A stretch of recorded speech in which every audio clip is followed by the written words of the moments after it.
Alright guys, so we're out here in the shop this afternoon in the skinning shed, and I'm putting a little video together to three sisters that live just north of where I'm at. They've been following along on my YouTube channel, and they've been kind of invested in catching these animals that I'm after, especially the beaver that was in the rice field. I heard that you girls were really invested in it, and me catching that last beaver. You know, we missed him the very first morning, and it took us a little while to get him caught in that snare. Made the big crop circle out in the rice field, but these girls have been following along, encouraging me, so I wanted to get a package together to get sent to them, and that's what I'm out here doing today. So I'm gonna go over what's gonna be in that package, the traps that I'm sending you guys, and how to use them. And then we're also going to hop in the truck here in a little bit and go check out some locations of where we want to put those traps. So Lisa, Allie, and Maddie, girls, this package is going to be to y'all. I'm fixing to get it put in the mail here in the next few days. And then y'all follow me along with this video, and I'll kind of show you some basics on catching some raccoons with dog-proof traps. And then we'll try to find some places that we might catch a mink or a muskrat with the 110 traps that I'm going to send. So basically what we're going to have is a dog-proof raccoon trap. What it consists of is that raccoon. The dog-proofs is just a chambered tube that had the trigger in the bottom of it, so the animal has to reach their hand all the way down to the bottom of that trap, grab that trigger and pull it up before the trap will fire, and that's why it's called a dog-proof. It's a lot better trap. You're not going to catch domesticated dogs or cats or animals, so it's good to use around domesticated areas if you got a coon problem. But the way this trap works is this spring compresses in here, and you can see through the top of that trap how it opens up. And then when the trap springs, this wire closes around that animal's wrist, arm, holds them in that trap. So basically right here's your trigger on it. This is your spring mechanism. This is a wire that's going to hold their arm in that trap. So we're going to set this thing real quick, and to do that all you do is compress that spring. And then right down here at the bottom is your trigger mechanism. You just want to put that dog right in that trigger notch, and now that trap's set. What we're going to do when we get out there and we find a location to set this trap, we're going to set it in the ground just like this. We're going to completely fill it up, overfill it with cat food or dog food or whatever bait you want to use. And what's going to happen, those coons are going to come along, and they're going to sit here and they're going to eat that piece by piece, pulling it out of that trap, getting farther in the trap. And then when they get down here to where the trigger's at, they're so used to just grabbing, pulling food up that they're going to grab that trigger, pull that trigger up, and that's going to activate the trigger mechanism and close on their hand and hold them there until you get there. Working our way on down this trap, you got a swivel right here at the ground stake. You got another swivel about halfway through the chain, and another swivel at the end of the chain. And I've come in here and I've added an anchoring system to it for you girls. And what you'll do, this bottom of this cable's got a slip knot in it, so you can push that cable through this mechanism, make this loop as big as you want to make that loop. And what we're going to do in order to anchor it, whenever we get to our set location, we'll take this whole wire, we'll make us a pretty good sized loop, we'll take that whole wire and we'll wrap it around a tree. And then we'll take this trap, put it through the wire, and then when we pull it tight, it's going to anchor it around that tree, and that's going to be our anchoring point. We'll put the trap in the ground, that trap's anchored. So you always, as long as you got a tree close, you always got an anchoring point. It's a really easy system to have. So that's one of the traps that I'm sending to you. Before we go any farther, I'm also going to have a bag of setters here. I got 3 of them, one for each of you guys. And let me show you how those are going to work on this trap. So we'll set this trap off. Now this trap setters, you'll notice it's got a little notch right here in the bottom of it. And right here on this trigger mechanism, where the trigger goes up and down, there's a bar that goes through that trigger. So what we want to do is take this setters, put our dog, make sure that our dog's in the middle of the setters, We're going to lay it right on that trigger bar, and then we're going to take that bent piece and put it right on each side of that trigger on that bar. And now that's going to allow you guys to, with a little bit of practice, you guys will be able to set that trap without your parents' help. And how you do that, just lay it on a flat surface, the floor, the table, and all you're going to do is push down, hold it down here by the anchoring point at the bottom of the trap, and up here you're going to use that tool to push that spring down, and you can use this hand to get it set in that trigger. So it'll make it a whole lot easier setting that trap until you get used to it, until you can do it with your hands. All right. Another thing that I'm going to have in this package I'm sending you guys, there's 3 of my trap tags that has my name and my phone number on it. So if you guys want to keep up with this, and feel free to call me. You got my phone number, so call me with any questions or anything I can help to do. You girls feel free to call me, okay? Also in this package is, I'm going to send each of you a 110. This is called a 110 conibear trap. And basically I've rigged up the same anchoring system on these, just a slip knot. You can take and just slide it around a tree or a root, whatever you're going to anchor to, and that'll be your anchoring point. And these traps you're going to use mostly to target mink, muskrat. You can target squirrels with them, capture squirrels with them.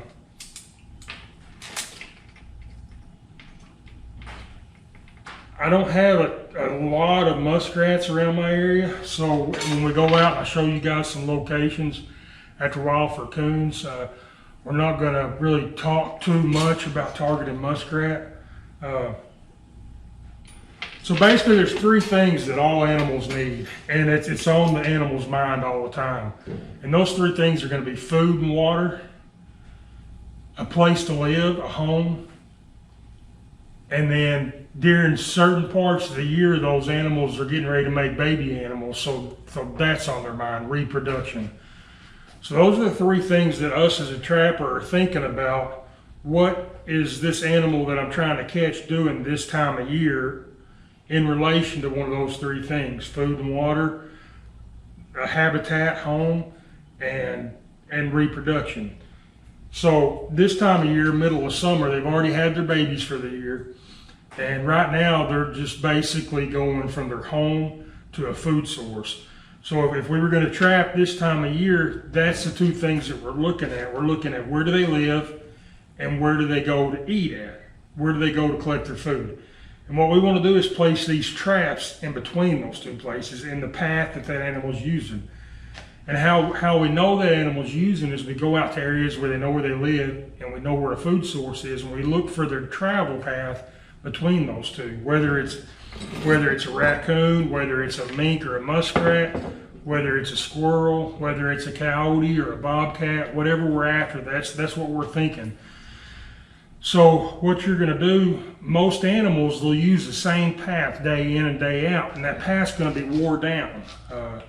It's going to be well traveled, the grass is going to be laid down, it's going to be muddy, there's going to be a lot of footprints in that path. And what we want to do is place these traps right in the middle of that path. So if we're chasing after a mink or a muskrat, we want to go to places that they're eating, they're living, and places in between that they're traveling. And muskrats are pretty easy to catch if you've got some in your area. Muskrats live in water, they don't live on land. So these is going to be mostly a water trap for you. But if you got ditches or ponds or something in the area, look and see if you can see muskrat signs, footprints, where they're feeding, where they're living. And they'll leave little channels in the bottom of that pond or that waterway, and that's their little travel path. You can take this trap, set it right in the middle of that travel path, and you're going to catch that animal next time that he comes through. With a mink, now muskrats are vegetarians. They don't eat any meat. All they eat is roots and grasses and that sort of thing. Mink are more of a carnivore. They'll eat a little bit of everything, like a raccoon. A raccoon will eat table scraps, it'll eat meats, it'll eat vegetables, it'll eat a little bit of everything.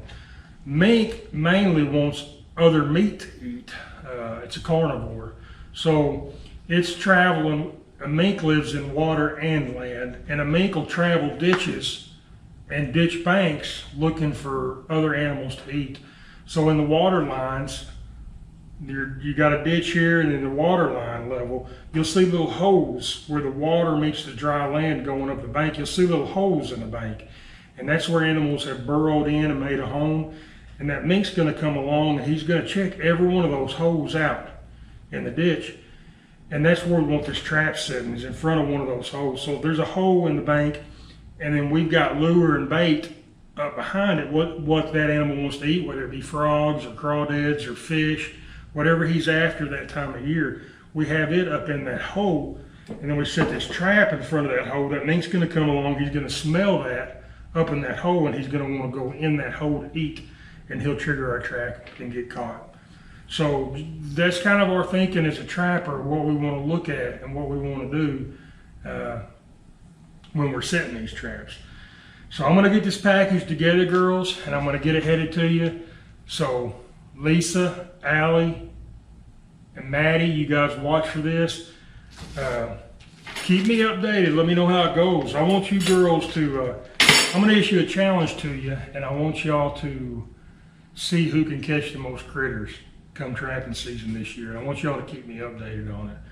But I'm going to get all this put in a box and a package and get it sent your way.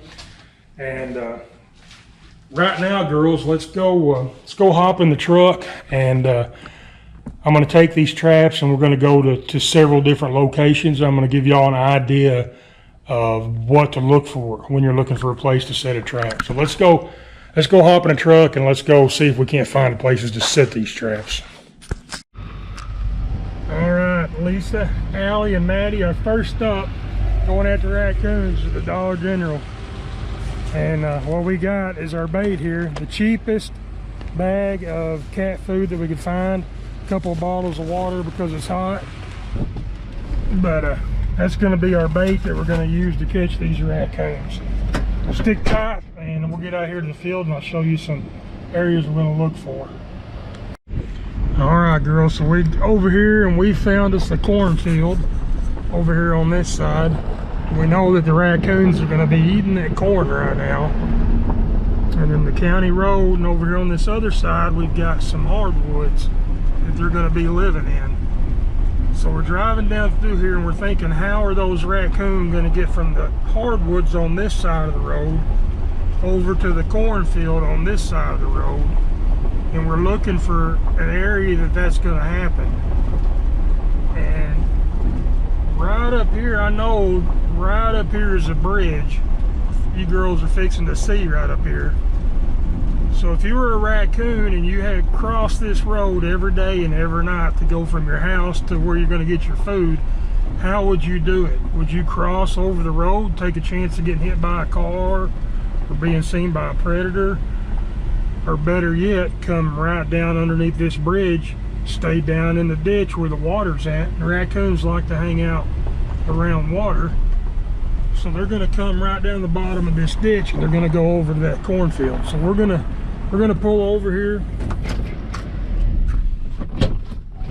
And we're gonna walk right down here under this bridge. And we're gonna see if we can find a spot to set a raccoon trap and catch them. So we'll just look right over here on the edge first and see if we can tell where maybe they're going up out of this ditch up into the cornfield. And I don't really see a defined trail, maybe right over here. You can tell where the grass is kind of parted up on that side, so I bet they're coming right up here and going right through that tall grass over into that cornfield.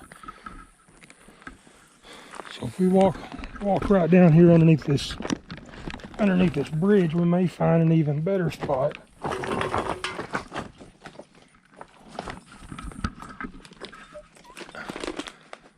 Them raccoons are using. And they're just going to be walking right across these rocks. And you actually see some raccoon tracks right down here on this other side in the mud. So anywhere right in here, when we see those foot tracks right there, that'd be a perfect spot to put this dog proof. Because we know they're coming through here because we can see their tracks. So right down there we could put a dog proof. Let's walk right over here to this other side and take a look at it. Now look right here, all them raccoon tracks. There's a whole slew of them. So what they're doing, they're just walking the edge of this water every night, coming from their house over here in the woods to the cornfield over here on this side. So we're just looking for a spot that we want to place our trap.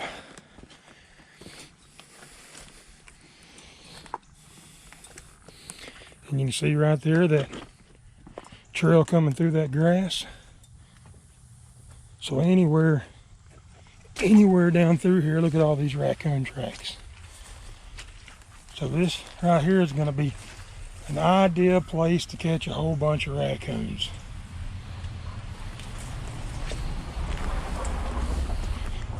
Look at that, just can't look anywhere down here without seeing raccoon tracks. All right, so what we're going to do, we're going to take our anchoring point of this trap, we're going to wrap it right around this tree,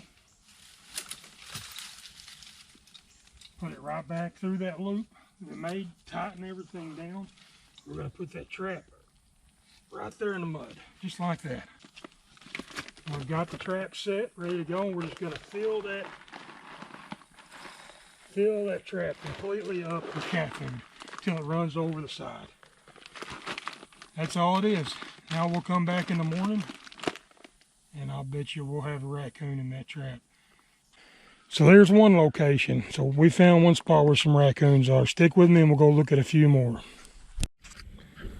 Alright girls, so here we are at another location. And this one's set up just a little bit different, just to give you a view. We've got this big ditch running down through here. And then just pasture land on this side, no timber that's really close. And the ditch continues through this way with pasture over here, a little bit of wood line along the ditch, and then another field pasture here, and there's some hardwood blocks like I talked about the coons living in back down this way. But this corn's planted just right outside of it. So here we're not really constant like the other spot. We were catching them as they were going to food, from home to food. This area would be a little bit different. Here we could drive down through here and find a worn out path where they're coming out of those woods into this cornfield. But what stands out and what they have to come to from there is water. So they're gonna have to come from over there over to here to this water. And the same thing, we would just walk around this area and find where they're using it at. They're going to walk both sides of this ditch, hunting for crawdads and fish and things to eat, but also to get their water. Coons like to wash their food off when they eat, so if there's water around, they're going to clean that food off before they eat it. So same thing, we would just walk this ditch, looking for a good path, a bunch of footprints, and as we would put our traps somewhere close to that area. If we wanted to set a couple of traps in here and then go down the edge of this field and find a good crossing that they're using, coming out of that hardwood block into this cornfield to eat every night, we could find that path and set our trap right in the middle of that path. And they're going to come through there and they're going to get caught in that trap. So that's kind of another area, just things to think about. And I'll tell you girls a secret. If you know any farmers in your family, or if you go to church with any farmers or folks that either crop farm or raise livestock, I believe you girls got some sheep. So you guys may have an area right there close to your house that you know coons are already a problem, and you can set some traps there.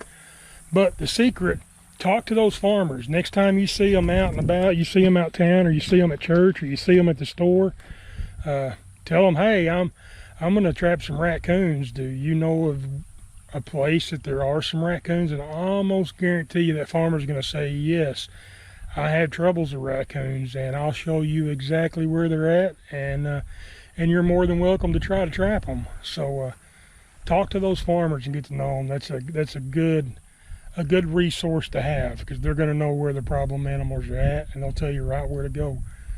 So I got one more spot I'm going to show you guys real quick, and it's an idea. I know, like I said earlier, you guys live on a farm yourself. So if you take your table scraps and you throw them out every night for the dogs or the animals or the chickens, and you have a scrap pile out in your yard where your food scraps go, that's going to be an ideal spot to set to catch some raccoons. And I'll show you that here in just a minute. When we get over there, I'll show you what that looks like. All right, girls, here we are. This is now this spot here doesn't have any crop fields around. Nothing like we've been talking about for the raccoons to feed and eat. But what it does have is it has a spot right here where scraps get thrown out just about every night.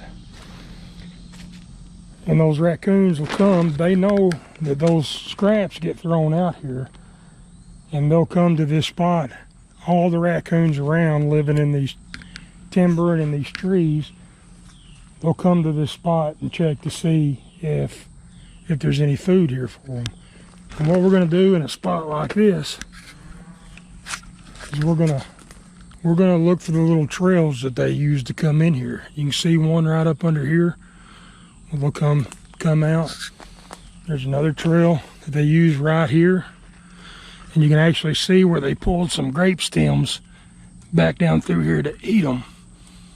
We can see that trail continues all down through here, several different little trails. So what we want to do, same thing we've been doing, we'll take those dog proofs and wrap them around that tree to anchor them.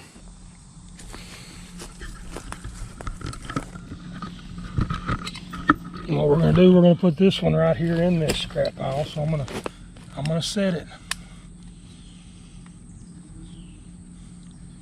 It's set now. I'm just going to take and we're going to push that trap down into the ground, kind of at an angle. Don't want it straight up and down. Want it a little bit of an angle. And then what we're going to do, we'll just take our bag of cheap cat food, twist this around so you can see this direction. And we're just going to fill that trap all the way up with cat food. If we spill some on the ground, that's fine. They're going to come around. They're going to eat every bit of this cat food. Then they're going to start picking it out of here. They're going to start picking it out of this trap, eating it all the way down to that trigger, and they're used to reaching in there, grabbing that food, eating it. They'll reach in, grab some more, reach in, grab some more, until they get down to that trigger, and then they're going to reach down, grab that trigger, and pull up on it, and that's when it's going to capture their hand, hold their hand in here. And then there'll be a raccoon waiting when we come back in the morning to check this trap. All right, girls, here we are at another little ditch, and this one doesn't have a bridge on it, but what it does have is these 3 culverts going under the road. And every animal that lives in this area, raccoons, bobcats, foxes, mink, beaver, otter, any animal that's living in this area is going to go through these culverts to go to the other side of the road. They're not going to go over the road. So these are good places to check to see if they're active. And if you see footprints in that area, you know, using any of these 3 culverts or any of those places, then set your trap right on that path that that footprint's in, and you'll catch that animal the next time that he comes through. Now right now I'm really not seeing any tracks along the edge of this in either direction, but this is just another area that if you've got something like this close to your house, stop and look at it, and look for footprints that are coming or going. Determine what those footprints are, what type of animal it is, and then that will allow you to know what you want to try to trap there. I was talking about pockets in the side of the ditch earlier. Then right over here on the edge of this ditch, see if I can get over there. Right here on the edge of that ditch is a little hole that goes up under the pocket there. Now that would be a place, if I was mink trapping, that would be if a mink comes through here, he's going to take his nose and he's going to stick it down in that hole and look to see if there's a frog or something living up in that hole that he can eat. And if I take some bait or lure or scent, stick up in that hole, and then put my trap in front of that hole, he's gonna stick his nose in there, smell that scent, and that's gonna make him want to investigate it more to see what type of animal that is. My girls, I hope y'all get some good use out of these traps that I'm sending you, and I want you to keep in touch with me, and feel free to call me and ask me, email me. You're gonna have my phone number. Feel free to call me, tell me who you are, and I'll help you any way that I can.